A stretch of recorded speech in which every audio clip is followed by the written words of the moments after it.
बिस्मिल्लाहिर्रहमानिर्रहीम। सैयद एहतिशामुल हक माहौलियात और हम के एक नए प्रोग्राम के साथ आपकी खिदमत में हाजिर।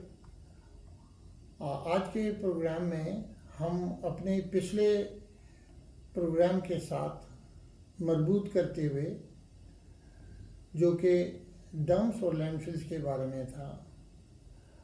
अच्छा, अभी तक we have been very lucky, सारे जो लोग इन्वॉल्व हैं डंपिंग में और जो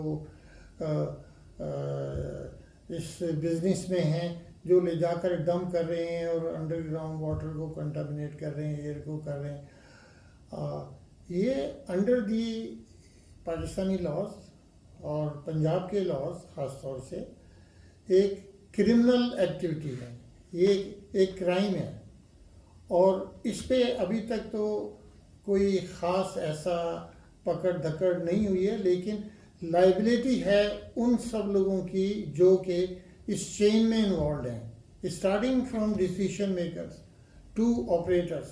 और ऑपरेटर की बहुत बड़ी जिम्मेदारी है कि भाई आप अपने, जिस आदमी ने आपको ऑर्डर किया है कि ये जाके वहाँ डंप कर दो, उसको सिर्फ लिख के दे दो कि ये आपने ऑर्डर किया है, और कोई भी माहौलियाती तबाही होगी या फाइनेंशियल लाइबिलिटी होगी तो आपकी जिम्मेदारी है। So simple. तो ये इसकी लाइबिलिटी 10 साल बाद आए, 5 साल बाद आए, इसकी लाइबिलिटी आएगी।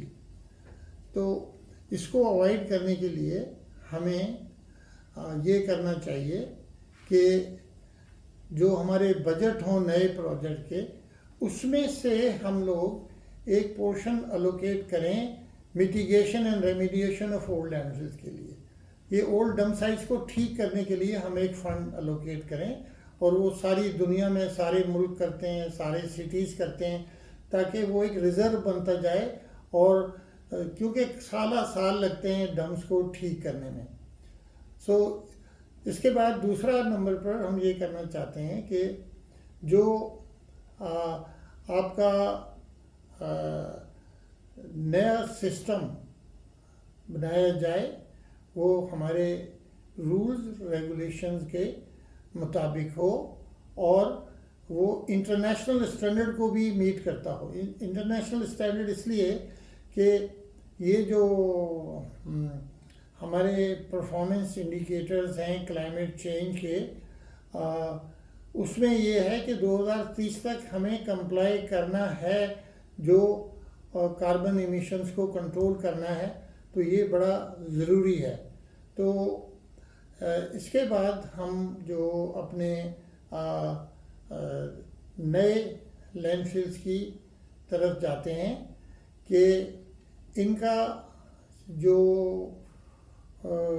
डिज़ाइन है वो एक तो लोकल और इंटरनेशनल स्टैंडर्ड्स को मीट करना चाहिए। उसके बाद हम ये कोशिश करें कि इन्वायरमेंटल डैमेज मिनिमम हो। तो वो इन्वायरमेंटल डैमेज को अवॉइड करने के लिए हमारी क्या जिम्मेदारी है, हमारी क्या जिम्मेदारी है? देखिए, हमारी जिम्मेदारी ये है कि हम कचरा प्रोड्यूस करते हैं, हमें इसके लिए पैसे देने चाहिए, हमें इसके लिए फ़ीस देनी चाहिए, और वो रीज़नेबल फ़ीस देनी चाहिए। और वो फ़ीस रेगुलर देनी चाहिए, जिस तरह हम वाटर का बिल देते हैं, जिस तरह हम बिजली का बिल देते हैं, इसी तरह हमें वेस्ट मैनेजमेंट सर्विस का, कचरा उठाने की एक सर्विस देनी चाहिए हर आदमी को। और उसका तरीका डिफरेंट हो सकता है, उसका कितनी क्वांटिटी जनरेट करते हैं, घर के साइज़ पे डिपेंड कर सकता है। वो number of things which formulas हैं, सिस्टम्स हैं, और अफोर्डेबल भी हो। वो अफोर्डेबल भी होना उसका बड़ा ज़रूरी है।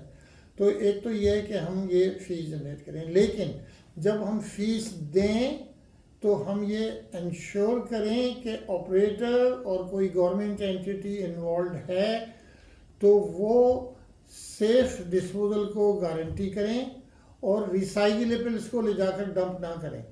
उसमें से मैक्सिमम जो रिकवरी है वो करें, जो चीज़ की कमर्शियल वैल्यू है उसको निकालें, उसको रिसाइकिल करें, उसको रीयूज़ करें और उसको रीमैन्युफैक्चर करें और उसको मटेरियल को एज ए रॉ मटेरियल इस्तेमाल करें दूसरी इंडस्ट्रीज़ के लिए।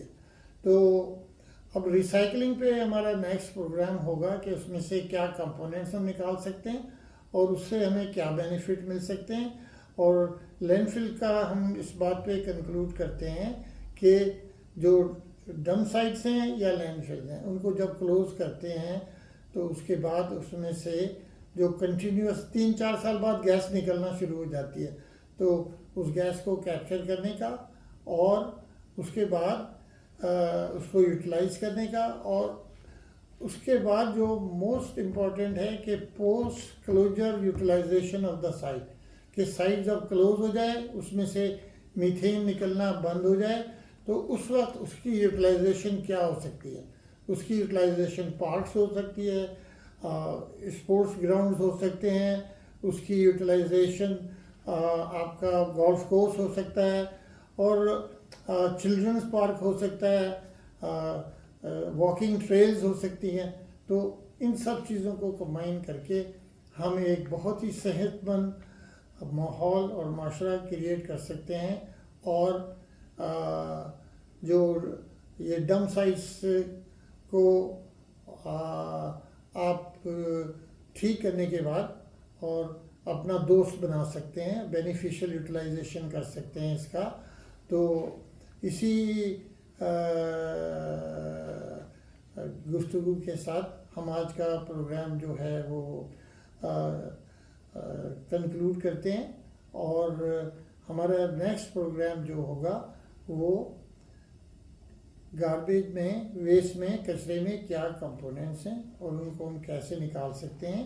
इसमें जो लेबर फोर्स काम करती है उसमें बच्चे हैं जो कि एक्सकेवेंजर हैं, वो बच्चे हैं। उन बच्चों के लिए हम क्या मुस्तकबिल में रिहेबिलिटेशन का प्रोग्राम कर सकते हैं।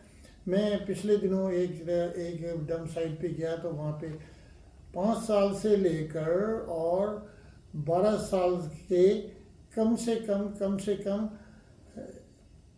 100 के करीब बच्चे होंगे, उनके साथ उनसे बड़े बच्चे भी थे। तो इन सब के लिए एक रिहेबिलिटेशन प्रोग्राम होना चाहिए, ट्रेनिंग बच्चों को स्कूल में होना चाहिए, गार्बेज डंप पे नहीं होना चाहिए।